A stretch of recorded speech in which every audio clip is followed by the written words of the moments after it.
Welcome to e-learning. In this session, let's understand recent trends or strategies of human resource development. Means, from this session, you can understand the different popular strategies which are currently using by human resource management department or HR department to develop human resource. Before going to start today's content, let us recall once the important points which we have studied under the heading Mechanism of HRD in last session. Performance appraisal, potential appraisal, counseling and monitoring, training, building model and motivation,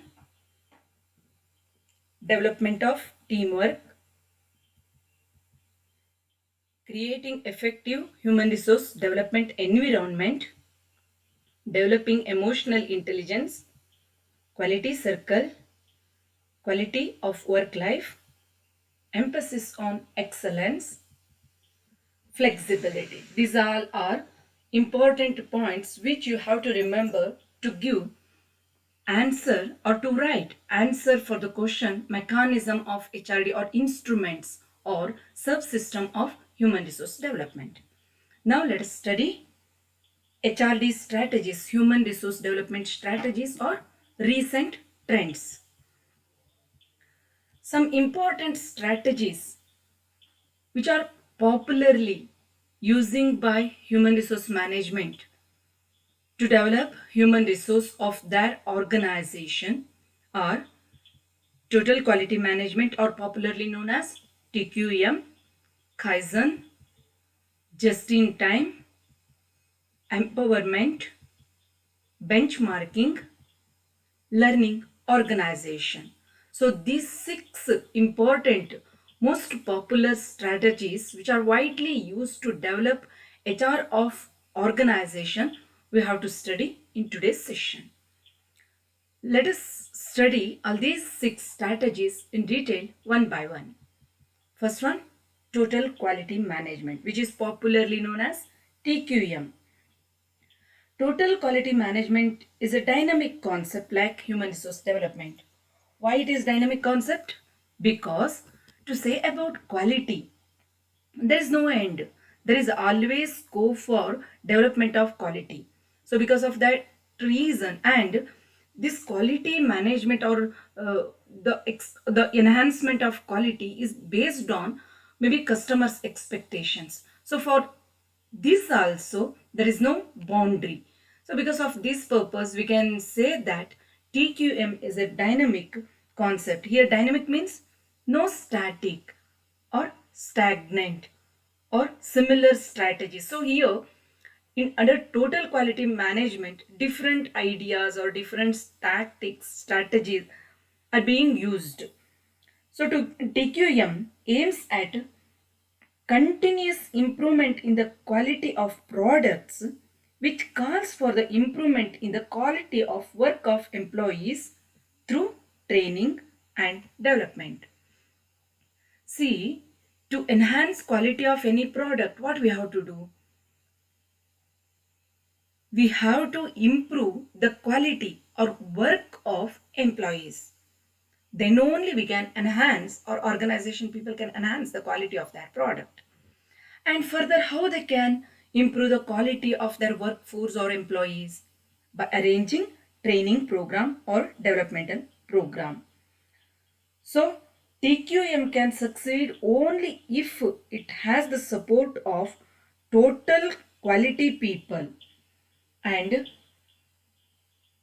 their willingness or their support. Unless employees support and workers support, organization cannot achieve total quality management or cannot bring total quality management in its operation or in products. So ಯಾವುದೇ ಒಂದು ಸಂಘಟನೆಯಲ್ಲಿ ಅದರ ವಸ್ತು ಸರಕುಗಳು ಅಥವಾ ಸೇವೆಗಳ ಒಂದು ಗುಣಮಟ್ಟ ಹೆಚ್ಚಾಗಬೇಕು ಅಂತಂದ್ರೆ ಏನ್ ಮಾಡಬೇಕು? ಅಲ್ಲಿ ಕೆಲಸ ಮಾಡುವ ಕೆಲಸಗಾರರ ಕೆಲಸದ ಗುಣಮಟ್ಟ ಹೆಚ್ಚಾಗಿರ್ಬೇಕು. ಹಾಗೆ ಹೆಚ್ಚಾಗಬೇಕು ಅಂತಂದ್ರೆ ಏನ್ ಮಾಡಬೇಕು? ಕೆಲಸಗಾರರಿಗೆ ತರಬೇತಿಯನ್ನ ಕೊಡಬೇಕು. ಈ ಎಲ್ಲ ಒಂದು ಐಡಿಯಾಲಜಿಗಳನ್ನು ಅಥವಾ ಒಂದು ಐಡಿಯಾಗಳನ್ನು ಟೋಟಲ್ ಕ್ವಾಲಿಟಿ ಮ್ಯಾನೇಜ್ಮೆಂಟ್ ಒಳಗೊಂಡಿದೆ. According to Chhabra, the success of total quality management is the creation of an organizational system that foster cooperation between management and workers and facilitates learning to improvement total quality.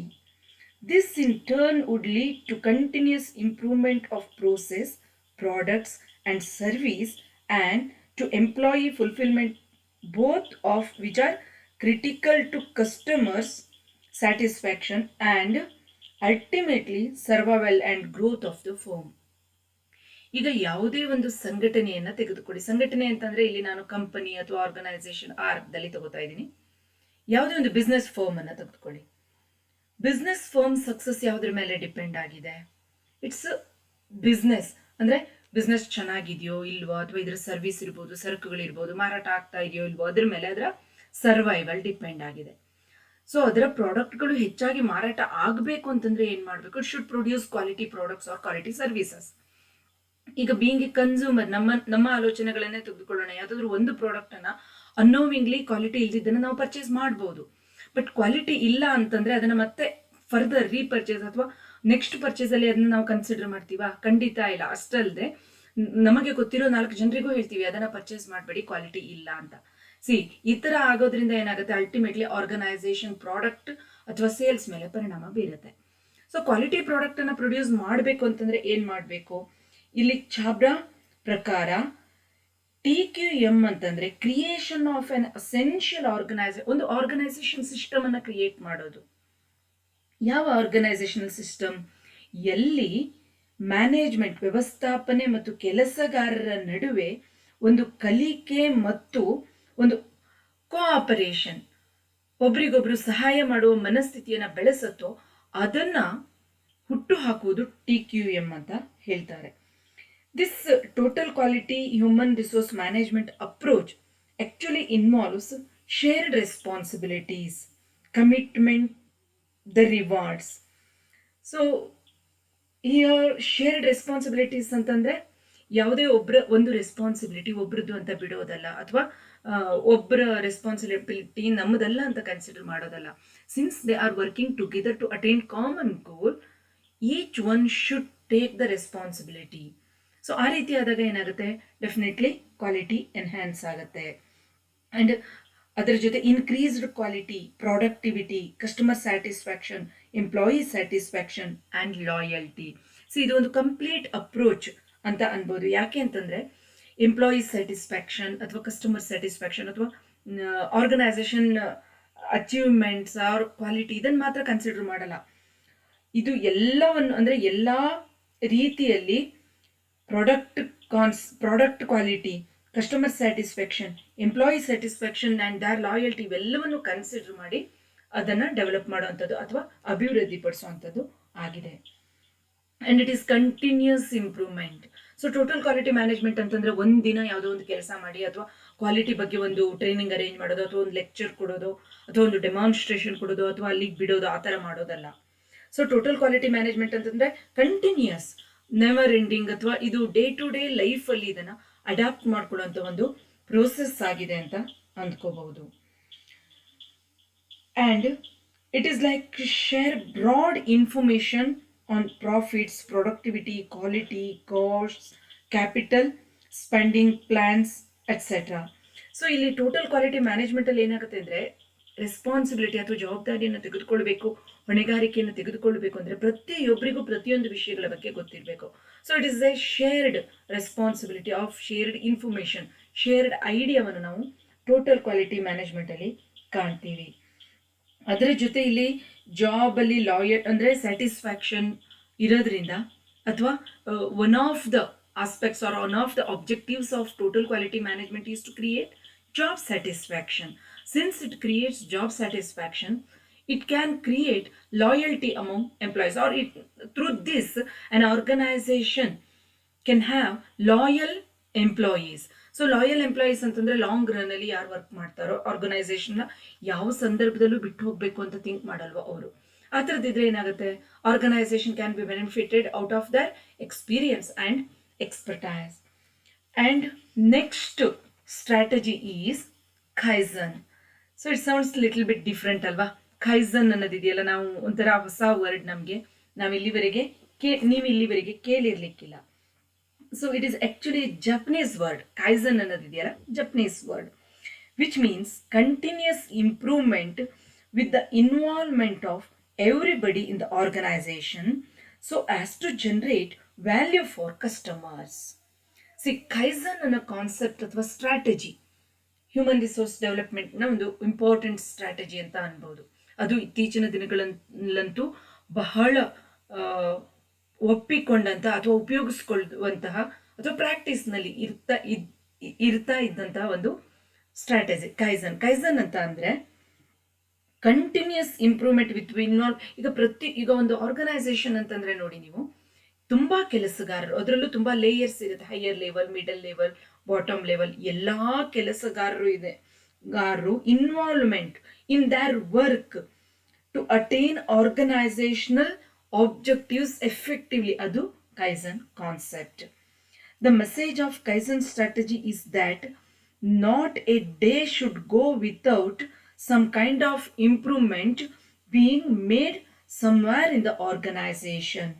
It involves small improvements on ongoing basis. ಅಂದರೆ ಪ್ರತಿ ದಿನವೂ ಕೂಡ ಆರ್ಗನೈಸೇಷನಲ್ಲಿ ಕೆಲಸ ಮಾಡ್ತಾ ಇರುವಂತಹ ಅಥವಾ ಆರ್ಗನೈಸೇಷನ್ನ ಪ್ರತಿಯೊಂದು ದಿನದಲ್ಲೂ ಒಂದಲ್ಲ ಒಂದು ರೀತಿಯಾದ ಅಟ್ಲೀಸ್ಟ್ ಒಂದು ಚಿಕ್ಕ ಬದಲಾವಣೆ ಅಂದರೆ it is change towards development ಅಥವಾ ಹೊಸದರ ಬಗ್ಗೆ ಆ ಒಂದು ಇಂಪ್ರೂವ್ಮೆಂಟ್ ಅನ್ನ ಕಾಣಬೇಕು. ಅಂದ್ರೆ ಅದನ್ನು ಇನ್ನೂ ಕರೆಕ್ಟ್ ಆಗಿ ಹೇಳ್ಬೇಕು ಅಂತಂದ್ರೆ ಬದಲಾವಣೆ ಅಥವಾ ಇಂಪ್ರೂವ್ಮೆಂಟ್ ಅನ್ನ ಕಲಿದೆಯ ಇರುವಂತಹ ದಿನಗಳು ಇರಬಾರದು ಅನ್ನುವುದು kaizen concept.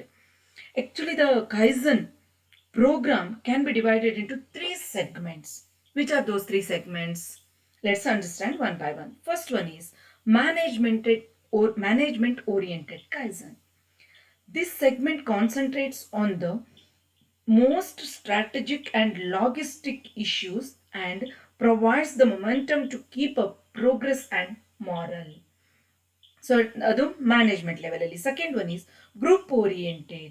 The group oriented kaizen is permanent approach and is represented by quality circles and the other small group activities. Now quality circles andre ಏನು ಅಂತ ಲಾಸ್ಟ್ ಸೆಷನ್ ಅಲ್ಲಿ ನೋಡಿದ್ವಿ. So it's a small group of workers where they discuss or share informations about their problems as well as the methods of solutions which they have invented or which they have adopted. So ಒಂದು information share ಮಾಡುವಂತಹ group ಮತ್ತೆ ಅದು towards development ಅಂತ ಅನ್ಬೋದು. ಆ ತರಹದ group ಇದೆಯಲ್ಲ, ಅದು ಗ್ರೂಪ್ ಓರಿಯೆಂಟೆಡ್ ಕೈಸನ್ ಅಂತ ಕರಿತೀವಿ. And third one is individual oriented kaizen. Individual oriented kaizen is manifested in the form of suggestions. So it is like a moral boosters. Under individual oriented kaizen we can see 5 steps.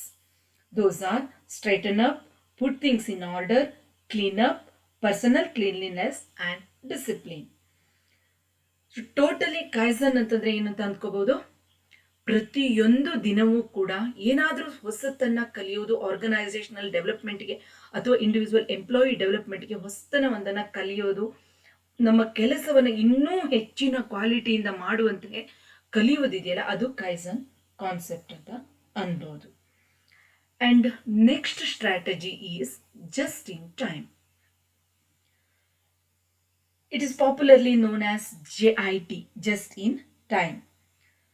JIT production is also called hand-to-mouth approach to production.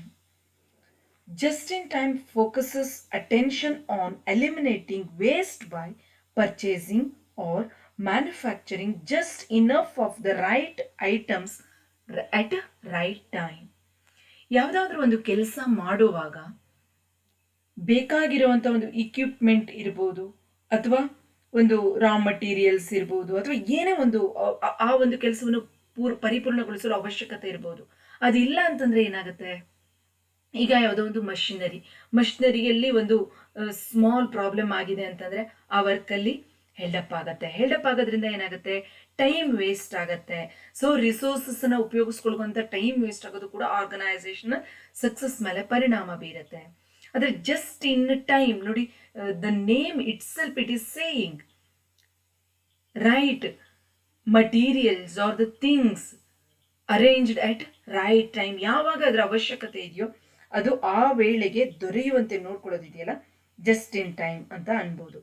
JIT attacks the problem of bloated inventories that hamper productivity and profitability. JIT approach, when applied to human resource, implies multifunctional workers. These workers are the key factor in designing streamlined process. So just in time ಅನ್ನೋ concept ಏನು, ಅಂದರೆ ಸರಿಯಾದ ಸಮಯದಲ್ಲಿ ಅವಶ್ಯಕತೆ ಇರುವಂತಹ materials, things ಬೇಕಾದಾಗೆ arrange ಮಾಡ್ಕೊಡೋದು. ಆದರೆ ನಾವಿಲ್ಲಿ ಯಾವುದನ್ನು ಸ್ಟಡಿ ಮಾಡ್ತಾ ಇದ್ದೀವಿ, ಹ್ಯೂಮನ್ ರಿಸೋರ್ಸ್ ಡೆವಲಪ್ಮೆಂಟ್ ಸ್ಟ್ರಾಟಜೀಸ್ ಅಲ್ವಾ. ಸೊ ಹ್ಯೂಮನ್ ರಿಸೋರ್ಸ್ ಡೆವಲಪ್ಮೆಂಟ್ ಸ್ಟ್ರಾಟಜಿಗೆ ಸಂಬಂಧಪಟ್ಟಂತೆ ಜಸ್ಟ್ ಇನ್ ಟೈಮ್ ಅಂತ ಅಂದರೆ ಬೇಕಾದ ಕೆಲಸಗಾರನ್ನ ಸರಿಯಾದ ಕೆಲಸಕ್ಕೆ ಅರೇಂಜ್ ಮಾಡೋದಲ್ಲ. ಅರ್ಥ ಮಾಡ್ಕೊಳ್ಳಿ, ಇಲ್ಲಿ ಸ್ವಲ್ಪ ಡಿಫ್ರೆನ್ಸ್ ಇದೆ. ನೀವು ಈ ಡಿಫ್ರೆನ್ಸ್ ಅನ್ನು ಗಮನಿಸಬೇಕು.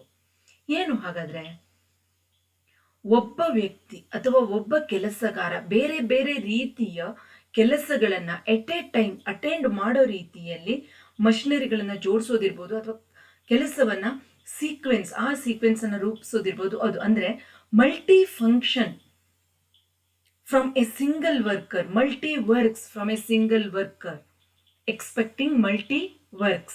ಬೇರೆ ಬೇರೆ ರೀತಿಯ ರಿಲೇಟೆಡ್ ಸಾಧ್ಯವಿರಬಹುದಾದಂಥ, ಯಶಸ್ವಿಯಾಗಿ ಮುಗಿಸಲು ಅಥವಾ ಮಾಡಲು ಸಾಧ್ಯವಿರಬಹುದಾದಂತಹ ಇಂಟರ್ ಕನೆಕ್ಟೆಡ್ ಕೆಲಸಗಳನ್ನು, ಬೇರೆ ಬೇರೆ ಕೆಲಸಗಳನ್ನು ಮಾಡುವಂತಹ ಕೆಲಸಗಾರರನ್ನ ರೂಪಿಸುವುದು, ತರಬೇತಿ ಕೊಡೋದು, ಅದರ ಜೊತೆಗೆ ಅವಶ್ಯಕತೆ ಇರುವಂತಹದ್ದನ್ನ ಅರೇಂಜ್ ಮಾಡಿಕೊಡೋದು, ಜೋಡಿಸಿ ಕೊಡೋದಿದೆಯಲ್ಲ, ಜಸ್ಟ್ ಇನ್ ಟೈಮ್. ಸೊ ಇಲ್ಲಿ ನಾವು ಒಂದನ್ನ ಅರ್ಥ ಮಾಡ್ಕೋಬೇಕು. ಆ ರೀತಿಯಾಗಿ ಒಬ್ಬ ಕೆಲಸಗಾರ ಬೇರೆ ಬೇರೆ ಕೆಲಸಗಳನ್ನು ಮಾಡಬೇಕು, ಅಥವಾ ಆ ರೀತಿಯಲ್ಲಿ ತರಬೇತಿ ಕೊಟ್ರೆ ಏನಾಗುತ್ತೆ, so employee can utilise his full potential. At the same time he should develop some sort of cooperation and coordination with fellow employees. ಯಾವ ಸಂದರ್ಭದಲ್ಲಿ 3-4 ವರ್ಕ್ ಅಥವಾ ಒಂದಕ್ಕಿಂತ ಹೆಚ್ಚಿನ ಕೆಲಸವನ್ನು ಮಾಡಬೇಕಾಗತ್ತೋ, we expect some kind of cooperation, coordination or support from our fellow workers. So just in time strategy ಏನಾಗುತ್ತೆ ಅಂದ್ರೆ, along with the quality improvement, it creates good relation, cooperation, coordination among different workers in an organization.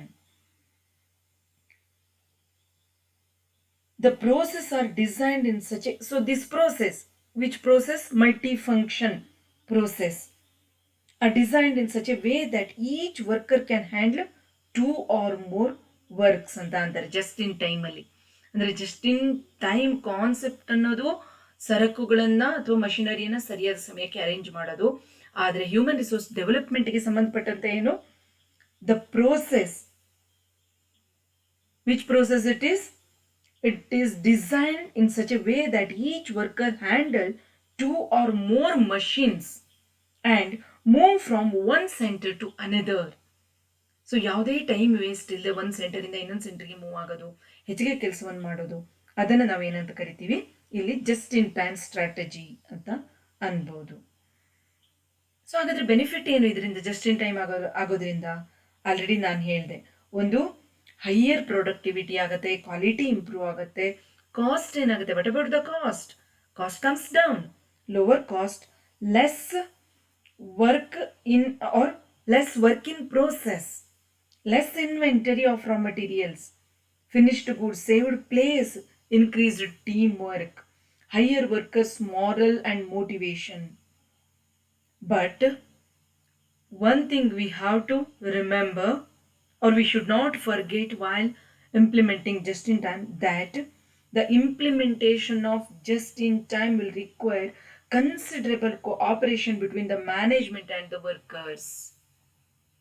So ಈ ಒಂದು ಸ್ಟ್ರಾಟಜಿಯನ್ನು adapt ಮಾಡ್ಕೊಳ್ಳುವಾಗ even workers ನಡುವೆ ಕೂಡ cooperation coordination ಬೇಕು, ಅದೇ ರೀತಿ management ಮತ್ತು ಎಂಪ್ಲಾಯೀಸ್ ಆರ್ ವರ್ಕರ್ಸ್ ನಡುವೆ ಕೂಡ ಒಂದು ಅಂಡರ್ಸ್ಟ್ಯಾಂಡಿಂಗ್ ಇರಬೇಕಾಗತ್ತೆ. ಹಾಗೆ ಇದ್ರೆ ಮಾತ್ರ ಜಸ್ಟ್ ಇನ್ ಟೈಮ್ ಏನಾಗುತ್ತೆ, ಸಕ್ಸಸ್ಫುಲ್ ಸ್ಟ್ರಾಟಜಿ ಆಗತ್ತೆ. Next one is empowerment. This strategy is based on the philosophy that more power you give away to the lower levels, the more you have in terms of productivity and performance. So ಇದರ ideology ಏನು empowerment ಅಂತಂದ್ರೆ, ತಳಮಟ್ಟದ ಕೆಲಸಗಾರರಿಗೆ ಹೆಚ್ಚಿನ power ಅಥವಾ freedom within the boundary of their work. If you give, then you can expect high productivity or good job or quality work. ಯಾರಿಗೆ ಜವಾಬ್ದಾರಿ ಇರುತ್ತೋ, ಒಂದು ಹೊಣೆಗಾರಿಕೆ ಮತ್ತೆ ಜವಾಬ್ದಾರಿ ಇದೆಯಲ್ಲ, ಇವೆರಡೂ ಜೊತೆಯಲ್ಲೇ ಹೋಗುವಂಥದ್ದು. ಜವಾಬ್ದಾರಿಯನ್ನು ವಹಿಸಿದಾಗ ಏನಾಗುತ್ತೆ, they should B responsible. Power ಜೊತೆಗೆ ರೆಸ್ಪಾನ್ಸಿಬಿಲಿಟಿನೂ ಬರುತ್ತೆ. ಸೊ ಆ ಕಾನ್ಸೆಪ್ಟ್ ಅನ್ನ ಎಂಪವರ್ಮೆಂಟ್ ಅನ್ನೋದು ಒಳಗೊಂಡಿದೆ. This technique is seen by the traditional authoritarian managers as a threat to their authority. So ಈಗ ಕೆಳ ಹಂತದ ವರ್ಕರ್ಸಿಗೆ ಪವರ್ ಕೊಡಬೇಕು, ಫ್ರೀಡಮ್ ಕೊಡಬೇಕು ಅಂತ ಅಂದಾಗ ಟ್ರೆಡಿಷನಲ್ ಮ್ಯಾನೇಜರ್ಸ್ ಹೇಗಿದ್ರು, they considered all power vest with themselves only. ಎಲ್ಲಾ ಪವರು ತಮ್ಮ ಹತ್ರನೇ ಇರಬೇಕು, ನಮ್ಮ ಕೆಳಮಟ್ಟದ ಅಥವಾ ಸಬಾರ್ಡಿನೇಟ್ಸ್ಗೆ ಪವರ್ ಅನ್ನ ಕೊಡಬಾರ್ದು, ಬರೀ ಕೆಲಸವನ್ನು ಕೊಡಬೇಕು, ಈ ತರದ ಒಂದು ಯೋಚನೆ ಇತ್ತಲ್ವಾ. ಅವ್ರಿಗೆ ಏನಾಗುತ್ತೆ, ಈ ಎಂಪವರ್ಮೆಂಟ್ ಅನ್ನೋ ಕಾನ್ಸೆಪ್ಟ್ ಅಥವಾ ಸ್ಟ್ರಾಟಜಿ ಇದೆಯಲ್ಲ, ಹ್ಯೂಮನ್ ರಿಸೋರ್ಸ್ ಡೆವಲಪ್ಮೆಂಟ್ಗೆ ಈ ಸ್ಟ್ರಾಟಜಿಯನ್ನ ಅಡಾಪ್ಟ್ ಮಾಡ್ಕೊಳ್ಳೋಕೆ ಅವ್ರು ಇಷ್ಟಪಡಲ್ಲ. Why? Because they feel it is a threat to their power or their position. ಬೇರೆಯವರಿಗೆ ನಾವು ಅಧಿಕಾರ ಕೊಟ್ಬಿಟ್ರೆ ನಮ್ಮ ಅಧಿಕಾರದ ವ್ಯಾಪ್ತಿಯಲ್ಲಿ ಕಡಿಮೆ ಆಗತ್ತೇನೋ, ಸೀಮಿತಗೊಳ್ಳತ್ತೇನೋ, ಅವರೆಲ್ಲ ನಮ್ಮ ಮಾತು ಕೇಳಲ್ವೇನೋ, ಅಲ್ಲಿ ಈಗೋ ಹರ್ಟ ಆಗಿ ಅವ್ರು ಏನು ಮಾಡ್ತಾರೆ, ಆ ಥರದ್ದೊಂದು ಈ ಎಂಪವರ್ಮೆಂಟ್ ಸ್ಟ್ರಾಟಜಿಯನ್ನು ಅಡಾಪ್ಟ್ ಮಾಡ್ಕೊಳ್ಳಲ್ಲ. But nowadays we can see this techniques or strategy is widely accepted and popular among most democratic managers.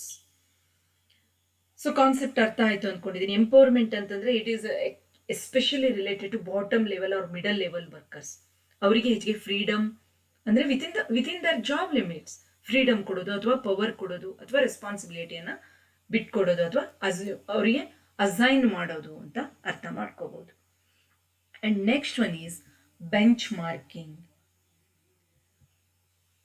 According to Sabra, learning from the experiences and the best practice of others is essential to survive and grow in the turbulent market environment. Dynamic companies are constantly monitoring information from the external environment to compare their process, product, and services with the best industry practices known as benchmarking. ಪ್ರತಿಯೊಂದು ಇಂಡಸ್ಟ್ರಿಯನ್ನು ತೆಗೆದುಕೊಂಡ್ರೆ, different ಇಂಡಸ್ಟ್ರಿಗಳಿರುತ್ತಲ್ಲ, IT industry, textile industry, pharmaceutical industry, ಈ ಥರ different ಇಂಡಸ್ಟ್ರಿಯನ್ನು ತೆಗೆದುಕೊಂಡ್ರೆ ನಮಗೆ ಒಂದು industry ಅಂತ ನೆನಪಿಸಿಕೊಂಡ ತಕ್ಷಣ ಕೆಲವೊಂದು ವೆಲ್ ನೋನ್ ಕಂಪನಿಗಳು ಅಥವಾ ಆರ್ಗನೈಸೇಷನ್ಗಳು ನೆನಪಿಗೆ ಬರುತ್ತೆ. ಈಗ IT ಇಂಡಸ್ಟ್ರಿ ಅಂತ ಅಂದ ತಕ್ಷಣ ನಮಗೆ ಯಾವ್ದು ನೆನಪಿಗೆ ಬರ್ಬೋದು? ಇನ್ಫೋಸಿಸ್ ನೆನಪಿಗೆ ಬರ್ಬೋದು.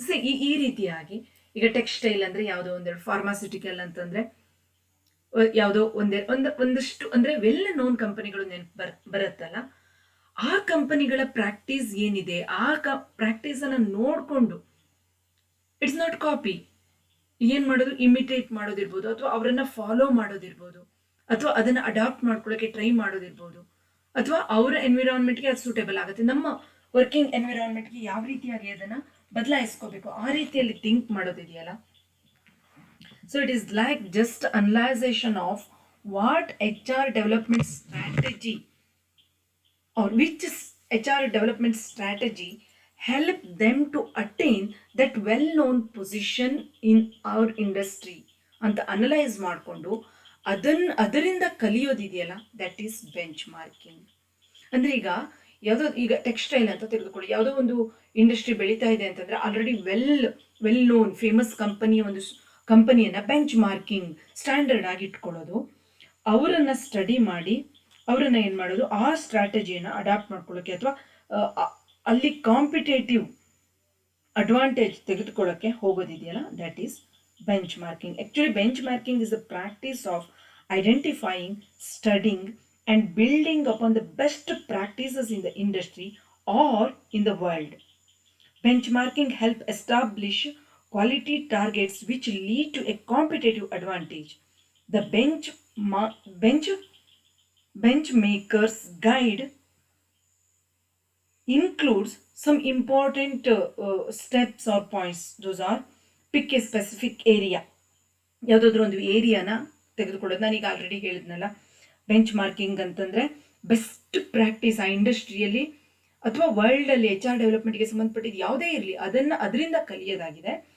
ಇದರಲ್ಲಿ ಕೆಲವೊಂದು ಸ್ಟೆಪ್ಸ್ ಅಥವಾ ಇಂಪಾರ್ಟೆಂಟ್ ಪಾಯಿಂಟ್ ಗಮನ ಇಟ್ಕೋಬೋದು. ಅಥವಾ ಏನನ್ನು ಮಾಡಬೇಕು ಅಂತಂದರೆ, ಫಸ್ಟ್ ಒನ್, ಯಾವ ಏರಿಯಾದಲ್ಲಿ, ಪಿಕ್ ಅನ್ ಏರಿಯಾ, ಯಾವ ಏರಿಯಾದಲ್ಲಿ ಡೆವಲಪ್ ಆಗಬೇಕಾಗಿದೆ. And study our own procedures thoroughly and choose A company or companies or anything in the world to benchmark that handle the process as well. Next, send out the people who will have to make the changes. It won't help if senior executives or consultants do the benchmarking, then come back and tell the concerned workers of a process what to do.